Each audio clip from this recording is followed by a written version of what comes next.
Encounter by Jane Yolen. Illustrated by David Shannon. The moon was well overhead, and our great fire had burned low. A loud clap of thunder woke me from my dream. All dreams are not true dreams, my mother says. But in my dream that night, 3 great winged birds with voices like thunder rode wild waves in our bay. They were not like any birds I had ever seen, for sharp, white teeth filled their mouths.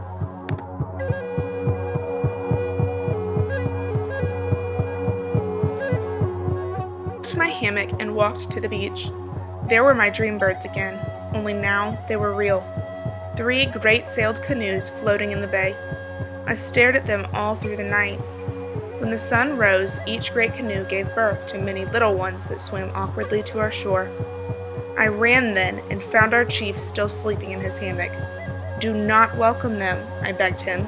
"My dream is a warning." But it is our custom to welcome strangers, to give them the tobacco leaf, to feast them with the pepper pot, and to trade gifts. "You are but a child," our chief said to me. "All children have bad dreams."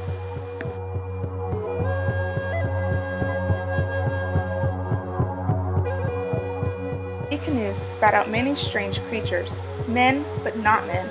We did not know them as human beings, for they hid their bodies and colors like parrots. Their feet were hidden also, and many of them had hair growing like bushes on their chins. 3 of them knelt before their chief and pushed sticks into the sand.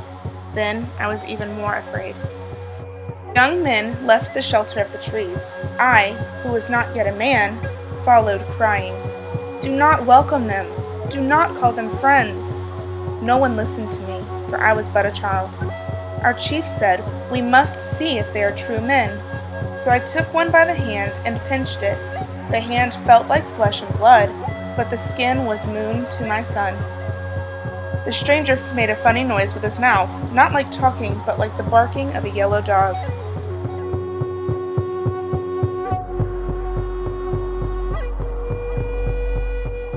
Our chief said to us, "See how pale they are? No one can be that color who comes from earth. Surely they come from the sky." Then he leaped before them and put his hands up, pointing to the sky to show how he understood how far they had flown. "Perhaps they have tails," said my older brother. "Perhaps they have no feet." Our young men smiled, but behind their hands, so the guests would not feel bad. Then they turned around to show that they had no tails.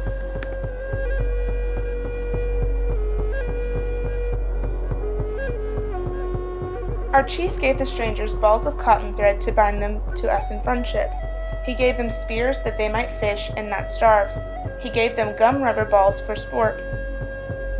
He gave them parrots too, which made our young men laugh behind their hands all over again, knowing that it was our chief's little joke that the strangers looked like parrots.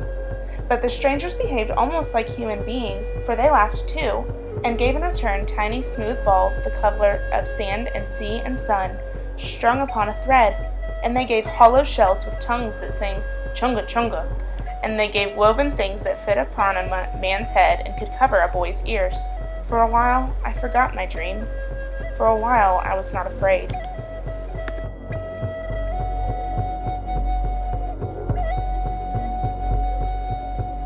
So we built a great feasting fire and readied the pepper pot and yams and cassava bread and fresh fish. For though the strangers were not quite human beings, we would still treat them as such. Our chief rolled tobacco leaves and showed them how to smoke, but they coughed and snorted and clearly did not know about these simple things. I leaned forward and stared into their chief's eyes. They were blue and gray like the shifting sea. Suddenly, I remembered my dream and stared at each of the strangers in turn. Even with those dark human eyes looked away, like dogs before they are driven from the fire. So I drew back from the feast, which is not what one should do, and I watched how the sky strangers touched our golden nose rings and our golden armbands, but not the flesh of our faces or arms. I watched their chief smile. It was the serpent's smile, no lips and all teeth. I jumped up crying, "Do not welcome them!" But the welcome had already been given.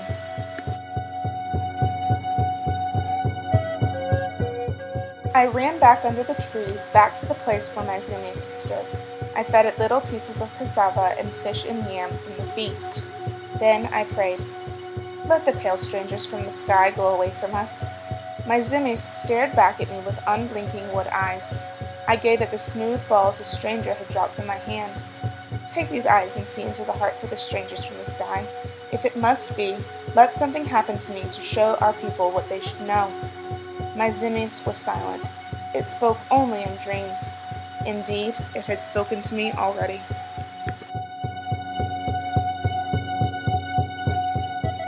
Returned to the feast, one of the strangers let me touch his sharp silver stick. To show I was not afraid, I grasped it firmly as one would a spear. It bit my palm so hard the blood cried out. But still, no one understood. No one heard. They did not hear because they did not want to listen. They desired all that the strangers had brought, the sharp silver spear, round pools to hold in the hand that gave a man back his face, darts that sprang from sticks with a sound like thunder that could kill a parrot many paces away. We were given none of these, only singing shells and tiny balls on strings. We were patted upon the head as a child pats a yellow dog. We were smiled at with many white teeth, a serpent's smile.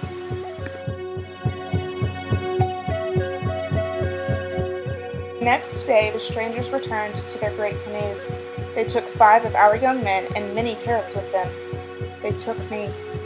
I knew then it was a sign for my zimmies, a sign for my people, so I was brave and I did not cry out. But I was afraid.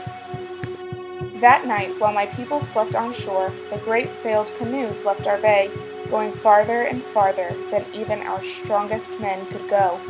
Soon the beach and trees and everything I knew slipped away, until my world was only a thin, dark line stretched between sky and sea. What else was there to do? In the early morning, another land lay close enough to see.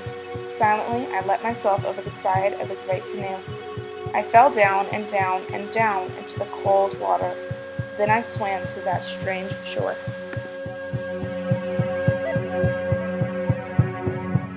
As I walked, following the sun, many nights I swam, and many times the sky was full with the moon and stars. All along the way I told the people of how I had sailed in the great canoes. I told of the pale strangers from the sky. I said our blood would cry out in the sand. I spoke of my dream of the white teeth, but even those who saw the great canoes did not listen, for I was a child.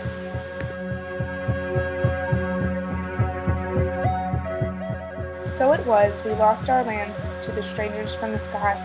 We gave our souls to their gods. We took their speech into our mouths, forgetting our own. Our sons and daughters became their sons and daughters, no longer true humans, no longer ours. That is why I, an old man now, dream no more dreams. That is why I sit here wrapped in a stranger's cloak, counting the stranger's bells on a string, telling my story. May it be a warning to all the children and all the people in every land.